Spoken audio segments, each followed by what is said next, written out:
Hello guys, কেমন আছো তোমরা সবাই? আশা করি সকলেই ভালো আছো। তো আজ আমি সকাল সকাল ঘুম থেকে উঠে পুরো রেডি সেডি হয়ে বাড়ি থেকে বেরিয়ে পড়লাম আলিপুর যাওয়ার উদ্দেশ্যে। বাড়ি থেকে বেরোয়ার পর দেখি যে রাস্তায় একটাও গাড়ি নেই। এমনি সময় সারাদিনই গাড়ি ঘোড়া চলে, বাট কোথাও যাওয়ার সময় একটাও গাড়ি পাওয়া যায় না। আর এদিকে আজকে এত রোদ উঠেছে আর এত গরম পড়েছে যে বাড়ি থেকে বের হওয়াই মুশকিল হয়ে যাচ্ছিল।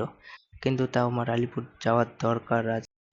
তো রাস্তায় গাড়ি টাড়ি না দেখতে পেয়ে আমি একটু হাঁটতে থাকলাম রাস্তা দিয়ে।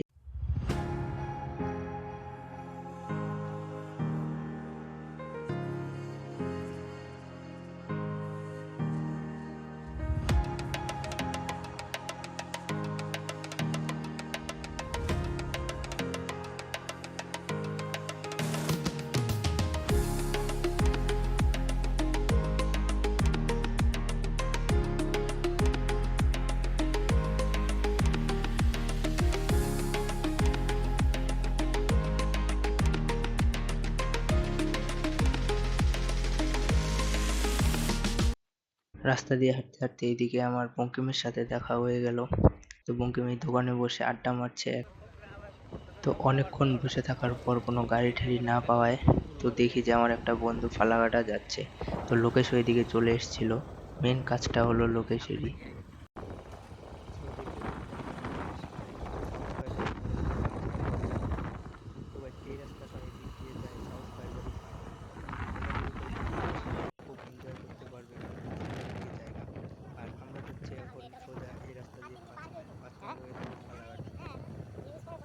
তো গাইস, আমার সাথে থাকো আর ভিডিওটি কন্টিনিউ দেখতে থাকো।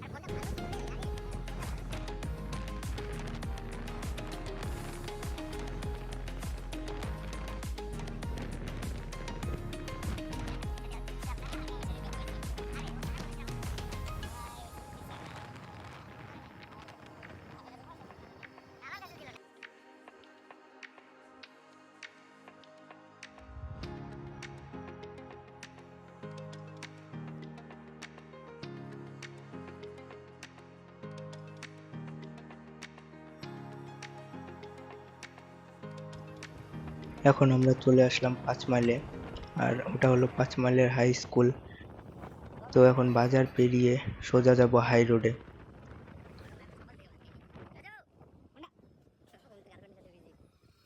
সো গাইস, আমরা যাচ্ছি এই রাস্তা দিয়ে ফালাকাটা আর পেছন দিয়ে যায় মাদারি। তো আমরা তো মাদারি যাচ্ছি না, আমরা যাচ্ছি আলিপুর। তো আমাদের এই রাস্তাটি ধরে সোজা যেতে হবে।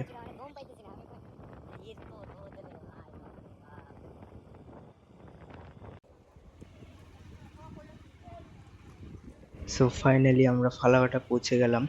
তো ফালাকাটার এই গলিটা দিয়ে আমরা এখন যাব বাস স্ট্যান্ডে। তো চৌপতি দিয়ে ঢুকিনি, কারণ আমরা একটা বাইকে 3 জন এসেছি, একজনের কাছেও হেলমেট নেই। সো মামা ধরতো তো দিত একদম। তো আস্তে আস্তে গল্প করতে করতে আমরা 3 জন যাচ্ছি এখন। আমার বন্ধুটা তো যাবে না, যে বাইক চালাচ্ছে, ও আমাদের নামিয়ে দিতে যাচ্ছে বাস স্ট্যান্ডে। তো এটা হলো ফালাকাটা হাই স্কুল। আর ফালাকাটা হাই স্কুল পার করেই সামনে হলো ফালাকাটা সুপার স্পেশালিটি হসপিটাল।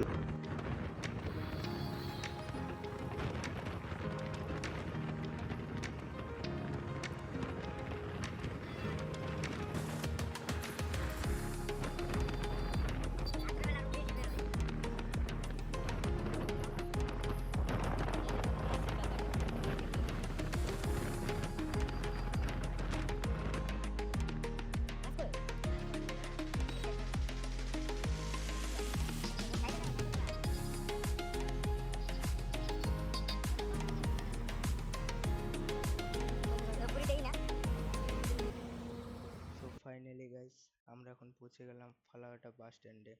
তো এখানে এসে দেখি আলিপুরদুয়ার যাওয়ার একটি বাসও নেই। তো পিছনে যে একটি বাস আছে সেটি যাবে হলো কোচবিহার। আর এদিকে যে রৌদ্র উঠেছে, গরমে থাকাই যাচ্ছে না।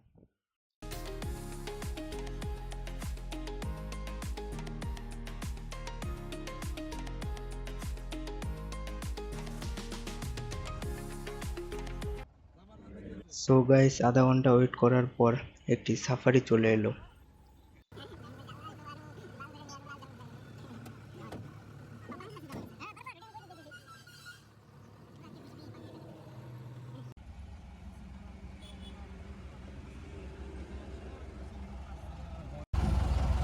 আমি ফোন বের করার পর এদিকে ড্রাইভার কাকু দেখছে, বলে কি করছে রে ভাই।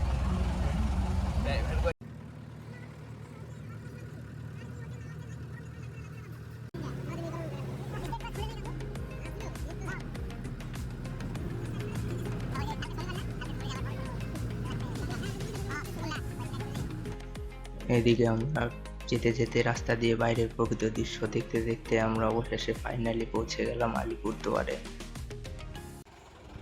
সো ফাইনালি গাইস, আমরা এখন পৌঁছে গেলাম আলিপুরদুয়ার।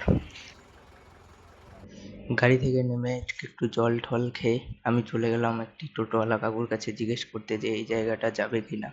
তো কাকু বললো হ্যাঁ যাবো, কিন্তু কাকু ভাড়াটা একটু বেশি নিয়ে নিল। এর আগের বার যখন এসেছিলাম তখন আমাদের ভাড়া পড়ছিল 10 টাকা করে, কিন্তু কাকু এখন বলছে যে 20 টাকা করে লাগবে ভাড়া।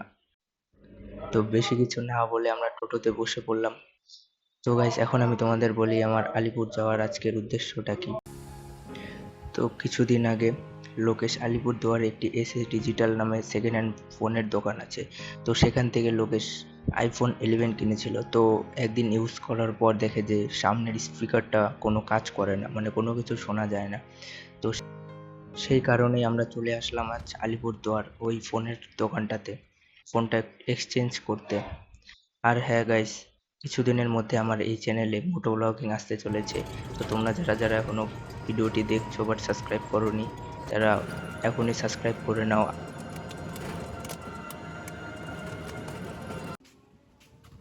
তো অবশেষে ডান্সিং টোটোর ঝাঁকি খেতে খেতে আমরা পৌঁছে গেলাম এসএস ডিজিটালে।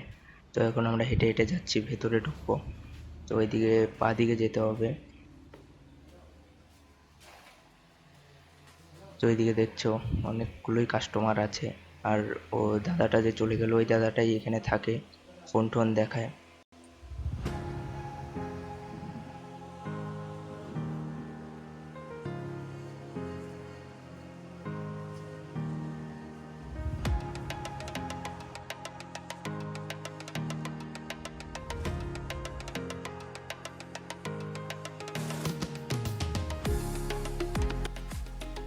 তো এখানে অনেকক্ষণ ওয়েট করার দাদাটা ওই আগের ফোনটা দেখলো, ঠিক করার চেষ্টা করলো, বাট ঠিক হচ্ছে না। তো লোকেশকে ওটার বদলে এক্সচেঞ্জ করে একটি নতুন আইফোন দিয়ে দিল।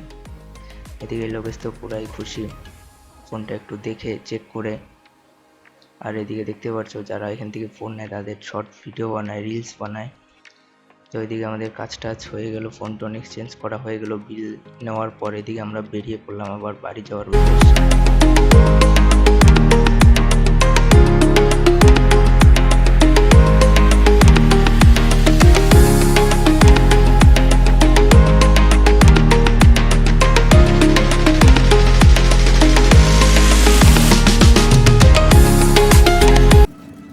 সবকিছু কমপ্লিট করে আবার সেই রাস্তা থেকে ডান্সিং টোটোতে উঠে টোটোর ঝাঁকি খেতে খেতে আমরা বেরিয়ে পড়লাম।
সো ফাইনালি গাইস, আমরা এখন টোটোর থেকে নেমে পড়লাম। এখন হাঁটতে হাঁটতে এদিকে আলিপুরের ক্লক টাওয়ার দেখতে দেখতে যাচ্ছি বাস স্ট্যান্ডের দিকে।